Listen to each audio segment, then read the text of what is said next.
Vamos continuar com a informação que a gente precisa delas para se proteger, né? Por isso que ela está com a gente hoje.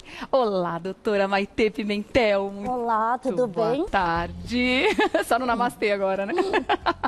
Bem-vinda, meu amor. Muito obrigada. Você tá bem? Tô bem, graças a Deus. Que bom te receber, viu? Tô ajudando meus pacientes, que é o que você a gente estava falou. conversando antes aqui, a doutora Maitê estava me contando que, afinal de contas, você atende muitos pacientes, você tem muitos pacientes diabéticos. Sim. E foi justamente por isso que a gente escolheu esse tema hoje, porque, afinal de contas, eles estão no grupo de risco para o coronavírus, é isso, doutora? Isso, eles estão no... E há muita dúvida se é pré-diabetes, diabetes, se é o mesmo risco, quem usa remédio. Então, é muito importante a gente falar sobre isso, porque de cada 11 pessoas, uma é diabética. A cada 11 pessoas aqui no Brasil, uma é diabética. Em 2040 vai ser a cada 10 pessoas, então a prevalência é muito alta. Nossa. Nós temos 16 milhões de diabéticos no Brasil. Então vale a pena todo mundo que está em casa, que tem familiares diabéticos ou amigos, guardar essas informações e dissipar informações. Inclusive crianças diabéticas Crianças. também, né? Então não é hora de medo, a gente tem que ter inteligência emocional, a gente tem que realmente fazer o isolamento e ter na mão as armas que a gente pode ter para se defender, né? Vamos lá então mostrar os tipos de diabetes antes de mais nada, porque a gente tem, justamente por não ser uma doença que se comporta da mesma forma nos indivíduos, as pessoas acabam ficando com essa dúvida. Vamos ver a primeira tela então? Diabetes e imunidade. As pessoas normalmente diabéticas já têm uma questão com a imunidade um pouco mais baixa do que uma pessoa que não tem? Sim, então por isso que é importante a gente classificar quem é diabético, quem é pré-diabético, tá? Porque o diabético, ele realmente vai ter uma imunidade mais baixa, né? Então não é que ele vai ter mais risco de ter o contágio, infectar. Todos podem se infectar, diabéticos ou não diabéticos. Só que o diabético, ele pode ter uma complicação maior por ter a imunidade baixa. Ah, é? E aí você me pergunta, é porque ele tem o açúcar alto ou porque ele tem falta de insulina? É a grande dúvida. Na verdade, é porque tem glicose alta. Então, essa glicose alta no sangue, e é de uma forma crônica, não é esporádica, ela vai inflamar o endotélio, os tecidos. Então, imagine você machucou o dedo. Ele não fica inchado, vermelho, inflamado, até faz pus?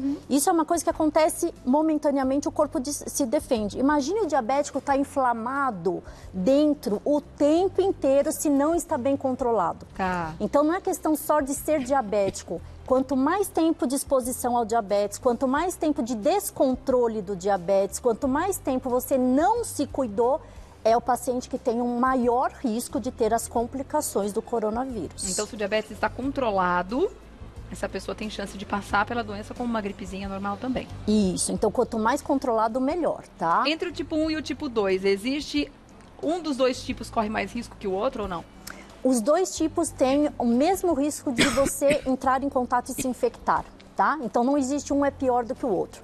Porém, geralmente o tipo 1, que está exposto a uma doença por mais tempo e tem um descontrole maior, é o que pode ter uma complicação maior. Mas isso depende. Se eu tiver um tipo 2 que está descontrolado, que não toma o remédio, que está nervoso, que está estressado, que não faz exercício, que não faz a dieta, ele também pode estar nesse grupo de risco. Diferença entre um e outro. O tipo 1 é aquele que a gente desenvolve logo cedo, né? Na infância, é isso? E o tipo 2 é aquele que a gente desenvolve depois da fase adulta? O tipo 1 é uma doença autoimune, que é o nervoso e estresse. Os anticorpos atacam o pâncreas, ele para de funcionar e a gente tem que fazer uso de insulina desde pequenininho. E o tipo 2 é hereditário, é da família. E o pâncreas trabalha, mas trabalha menos. E aí você vai desgastando ele com alimentação errada, não faz exercício, estresse, os hábitos concomitantes e você leva ao diabetes. Então a pergunta é, eu sou diabético ou não? Glicose de jejum é aquela que a gente faz, né, na glicemia no laboratório. Se ela tiver maior ou igual a 126 duas vezes repetido isso, você é diabético. Tem que fazer a contraprova. Isso. Se a glicose era menor ou igual a 99, não é diabético. E aí fica uma dúvida. E eu que estou, por exemplo, entre 100 e 125? Não é o pré-diabetes. Muita gente erra aí o diagnóstico. Isso é uma glicose de jejum alterada. Nesse valor, a gente vai para uma curva glicêmica, que é aquela mesma curva que a gente faz na gestação. E nessa curva, vai vir o valor. Se ele ficar entre 140 e 199, é o pré-diabetes. Tá. Se nessa curva vier maior que 200, é também o diabetes. E se nessa curva vier menor que 140, também não é diabético. Tá, agora o pré-diabético também tem a mesma suscetibilidade em desenvolver a doença com a imunidade mais baixa? Isso é uma pergunta que a gente ainda não sabe a resposta. Por quê? Se você é um pré-diabético que demorou para fazer o diagnóstico, você já está exposto a níveis de glicose alta e você abaixou a sua imunidade, apesar de ser pré-diabético. Se você é um pré-diabético que descobriu agora, bem no começo, não é tanto tempo de exposição a essa desglicemia e é uma alteração imunológica. Então, isso vai depender do tempo de diagnóstico e se você fez corretamente o diagnóstico também. Então, a priori, também tem risco. Mas o diabético, que está há muito tempo em tratamento, é o que mais tem risco. Tá certo. Vamos para as perguntas, então? Vamos. Muita gente com dúvidas em casa com relação a esse assunto e a gente vai atender ao máximo. Antes disso, a gente tem aqui mais uma artezinha falando a respeito desses riscos, né? Pela contaminação do Covid. No caso do diabetes, tem maior risco de complicação por infecções, como você falou, incluindo o Covid-19, quer dizer, é uma saúde um pouco mais frágil de uma forma geral, né, doutora? Isso. Não especificamente para essa doença. Não só para essa, para todas as doenças, tanto quanto as pessoas que estão no grupo de alto risco, que são imunodeprimidos, quem usa corticoide, tem, por exemplo, doenças autoimunes, lúpus, artrite reumatoide, pacientes com AIDS, que principalmente tem a SIDA, que está com a doença instalada, pacientes transplantados, porque precisam usar imunossupressores, pacientes em uso de quimioterapia. Então, são DPOC, quem tem bronquite, asma, em uso de corticoide. São os grupos que tem que tomar um cuidado maior. Fumantes. Também, tabagistas de longo tempo. E não entendam assim, o vírus está aqui na mesa. Eu que não sou diabética, encostei e não peguei. Eu que sou diabética, encostei e peguei. Não é isso. De você se infectar, ela é igual para todo mundo. Igual para todo mundo. O que é o comportamento do organismo. Isso, como você vai se defender em contato com o vírus. Tá certo. Isso. E aí a gente tem aqui mais alguns itens, né? Redução da capacidade de defesa do organismo, que o diabetes causa, baixa imunidade, que está ligada à elevação do açúcar no sangue, e não há diferença entre as imunidades de portadores do tipo 1 ou 2, como você falou. Um resumo da nossa conversa até agora. Bora para as perguntas, então? Mariana Souza, obrigada pelo contato com a gente. Meu pai tem diabetes controlada. Mesmo assim, ele corre mais riscos de problemas por causa do coronavírus do que uma pessoa que não tem diabetes? Excelente pergunta. Boa pergunta. Então, olha só, isso é uma coisa que vocês têm que prestar atenção. Não é porque o último exame veio bom que você não tem o risco. Porque existe uma coisa chamada variabilidade glicêmica. Então, o teu diabetes pode subir, abaixar, subir, abaixar. Isso ao longo do dia. E no exame vem a média. Então, também, por exemplo, você pode estar descontrolado 1 ano atrás e agora você está controlado. Mas todo esse descontrole que você teve, ele baixou a tua imunidade e vai ter reflexos hoje. Não só para o coronavírus, mas para tudo. Por isso que o diabetes é uma doença silenciosa e a gente fala que ela é traiçoeira não para botar medo em vocês, mas para vocês terem cuidado. Porque quem tiver a prevenção, quem se cuidar, quem se alimenta bem, quem tomar remédio direitinho, vai ao longo da vida não ter complicações. Então, até um alerta, não é para vocês ficarem assustados do diabetes, é tomar consciência. O vírus veio assim para tomar consciência de várias coisas. Né? O que é o isolamento social, qual é a sua essência, o que você realmente gosta, quais são as pessoas que você ama, o cuidado que você tem que tomar com a sua saúde, não no momento do exame, porque você foi no médico aquele dia. É pra gente tomar cuidado pro resto da vida. Constante. E falando em constância, no caso do pai da Mariana, o que ele precisa fazer, então? Ter aquele aparelhinho em casa para não contar só com o exame laboratorial e ver com mais frequência como é que está o nível do diabetes dele, como é que está o nível da glicose do sangue, para fazer esse controle? Excelente. Por quê? Se a gente acorda de manhã e faz a picadinha, você estava sem dormir e não comeu. É lógico que vai vir mais baixa. Se a gente fizer a picadinha do dedo depois das refeições, ela vai estar mais alta. Isso que é a variabilidade glicêmica. É você conseguir dosar antes da refeição, durante o dia. Hoje em dia a gente tem dispositivos, né, que a gente coloca aqui no bracinho e você vê de minuto em minuto a glicemia sem precisar picar o dedo e você consegue a curva das 24 horas perfeita. Então a gente tem até dispositivos bem modernos que facilitam essa esse diagnóstico. Esse controle, né? Para o cuidado ser efetivo, né, Ainda doutora? mais que agora tá todo mundo em casa. Nervoso e estressado. Se cuidar. Isso baixa mais ainda a imunidade, não é? Aí fica ansioso.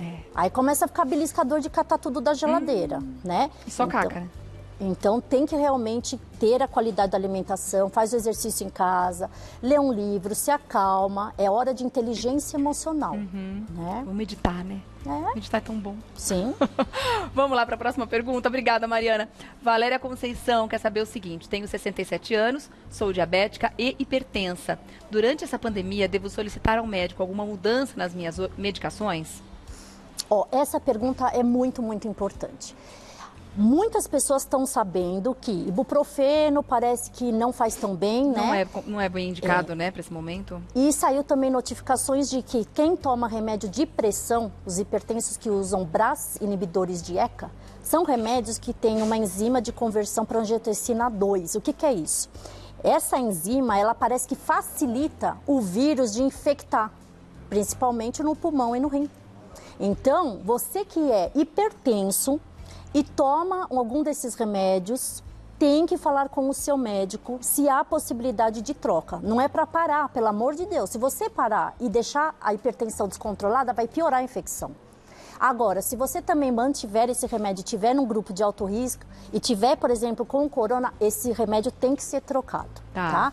Quanto aos remédios de diabetes, não existe nada que tem que parar a insulina, metformina, nenhum remédio é para ser suspenso sem orientação médica. A gente tem que, na verdade, ter um controle muito mais adequado nesse período. Tá certo.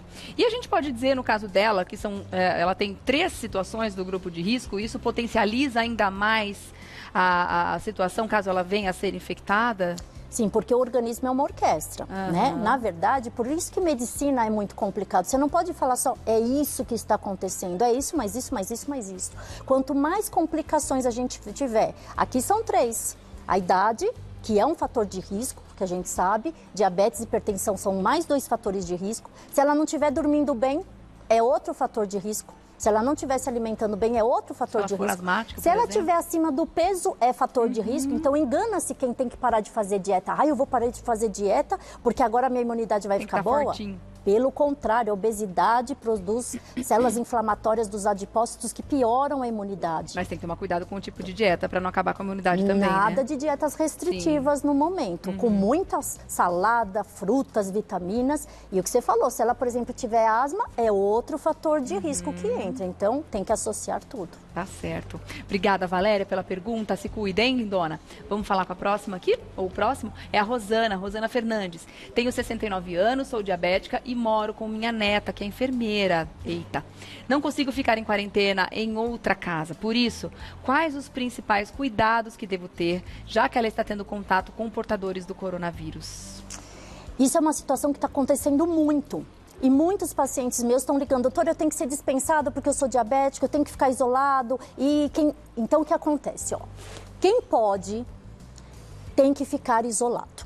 Aí você fala, eu tenho uma situação, por exemplo, esse caso, que a neta é enfermeira, ela está entrando em contato e ela vai trazer para casa, certo? O que ela tem que fazer?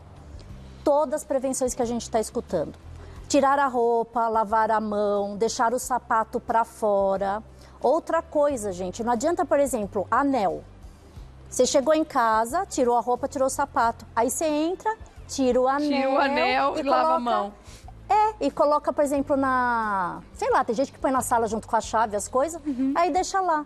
Esse vírus, ele pode ficar mais de 24 horas em contato. Aí a mãe depois, a mãe não, ela é a avózinha. A avózinha vai lá e vai limpar depois no dia seguinte que ela deixou as coisas lá, contaminou. Pegou. Então, assim, se possível, tira o sapato, entra, vai direto pro banheiro, não é para encostar na parede, nem sentar no sofá. Porque já toma aquele banho. Encostou, você vai deixar o vírus lá. Tá. Vai. Eu tô indicando para os meus pacientes, quem tem barba, tirar. Quem tem anel, brinco, a gente já sabe, quem trabalha em hospital UTI, não é para usar brinco, não é para usar nada. Manter o cabelo preso. Manter o cabelo preso. Se você, por exemplo, vai para o supermercado, é sem anel, sem nada, vai com o cabelo preso. Aí vai lá, tomou banho, coloca tudo numa sacola e descarta essa roupa Não adianta também deixar a roupa lá. Espalhada pelo chão. Aí a vovó vai lá e pega. Então são esses cuidados. Ou já coloca de molho direto no sabão, que o sabão já mata na hora e já resolve o problema. Outra coisa, não adianta também entrar máscara, é uma dúvida que tá todo mundo. E usando errado, né? Já vi tanta gente coçando a máscara pro lado de fora e pegando nas coisas. Então concorda que você tá com uma máscara e você tá com um vírus. Aí você tá respirando, o vírus está se concentrando naquela máscara. Você tem que colocar a máscara e não encostar mais a mão na máscara. Mas é impossível, todo mundo mexe para respirar. Até porque ela irrita, né? Imagina, meu caso usando máscara, com uma pessoa com rinite alérgica, qualquer poeira que passa aqui na frente irrita. Imagina uma máscara o tempo todo. É um fator irritante também, então tem que se controlar muito para não coçar o rosto, né? É meio que inconsciente, você vai. Aí você vai lá e encostou na máscara. A máscara não tá cheia de vírus concentrados? Aí você pegou e encostou em outro lugar. Pronto. Então a máscara é para ser usado por profissional de saúde que está na linha de frente, que está atendendo pacientes sintomáticos, que está entubando o paciente. Não adianta, é lógico, se você está com sintomas, você sim tem que usar máscara, mas não usar máscara, e tem que usar máscara e não ficar colocando a mão na máscara. Tá certo. Muito importante essa entrevista, doutora. Obrigada, porque eu imagino que realmente as pessoas com diabetes estão preocupadas nesse momento e devem estar, mas não...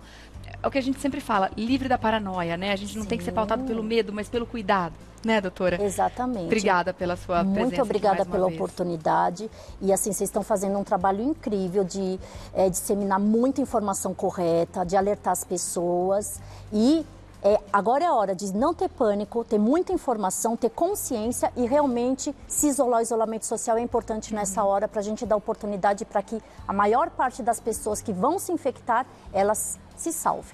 Né? E dando exemplo, né? Afinal de contas, não adianta nada a gente falar que a comida não pode ser consumida e deixar ali em cima e comer, ou cumprimentar as pessoas, abraçar e beijar. A gente está aqui também precisando tomar os mesmos cuidados. Exatamente. Por isso, vocês são fundamentais. Obrigada. Sempre. Você nesse também. momento, mais do que nunca. Obrigada, viu, doutora? Obrigada. Para fazer contato com a doutora Maitê Pimentel, você vai, acessar o site também, endoc.com.br, endoc com semudo, endoc.com.br, através do Instagram também, faça como eu e siga, @maite.endócrino. O Maitê você vai escrever com TH, tá bom? @maite_endócrino.